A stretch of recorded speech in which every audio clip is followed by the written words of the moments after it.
Yeah, so thank you, Anders, for being here, talking about the digitalization in the AEC industry.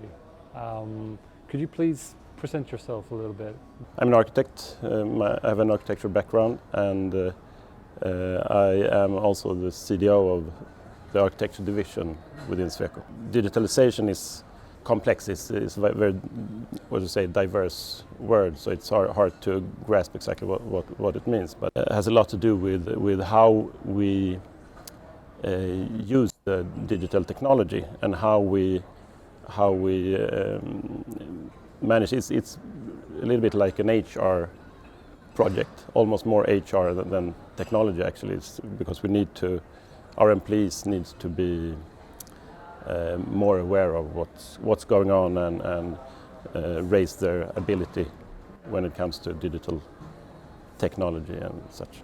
Yeah, and you're actually touching on my next kind of question here concerning the difficulties, the challenges with implementing digital tools in the industry and perhaps within your company as well. The digital technologies has come quite far and it's quite advanced, but then again it doesn't mean anything if our employees, our architects and engineers, if they can't use the tech, then it doesn't really matter. So of course the digital maturity is crucial for our business if we want to adapt and work with the new technology that exists. Mm. And then looking at the same thing but from the other perspective, what do you see as the main advantages of using digital tools? We talk a lot about information-driven or data-driven design process, and it is important to know what you're doing and to use the information and the data that actually exists. We have a lot of open data, and data comes from many different places, and we can use it within our design, and that's what we try to do. At least we try to work with data-driven processes and try to make our design even better using those possibilities and that technology. And how do you think, or what do you think of Ingrid Cloud? How does Ingrid Cloud fit into that picture and that change of doing things? Definitely, it works with our way of working, and of course we have CFD experts as it is now within our company. But when the CFD experts, they work with analysis and reports and such, and I know you do as well. But for us as architects, that's not actually the most important thing. To write a wind analysis report, it's not what we do.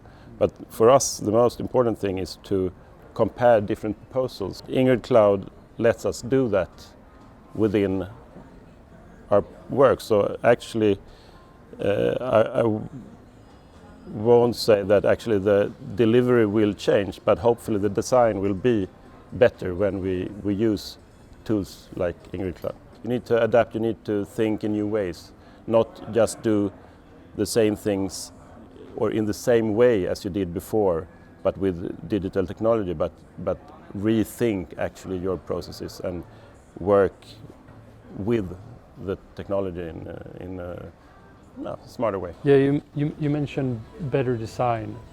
Could you explain that? Could you elaborate a little bit about what does better design mean? Especially about CFD and Ingrid Cloud, the tools. And then of course it's about performance. A good design is not only like aesthetics, it's of course performance. And for a building to perform good, it needs to be efficient. It needs to, you need to be aware of all the things that happens within the building and around the building. So and when you do a good design and use also the data-driven design, then you can optimize, of course, the building performance in a way that you couldn't actually do before. I think it's 40% of the energy consumption in Sweden that is connected to real estate. So of course, if we can improve our designs, then we can make a lot of good decisions for sustainable decisions that we need to do. Looking further into the future, do you see any pieces of the puzzles that is still missing that are somehow more important for you and for the industry? I think what will happen is probably that you won't look at the digital part as a separate thing. For us, it's why do we use these digital tools? Yeah, because maybe we can do something better than we could before, or if we could do something, our design can be more sustainable maybe.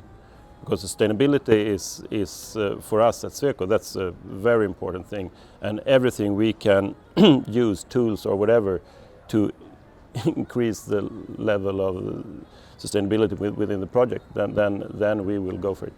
So we need to build much more sustainable cities and communities, and of course we need digital tools to help us with that. Okay. Thank you very much, Anders. Thank you for sharing your thoughts with us.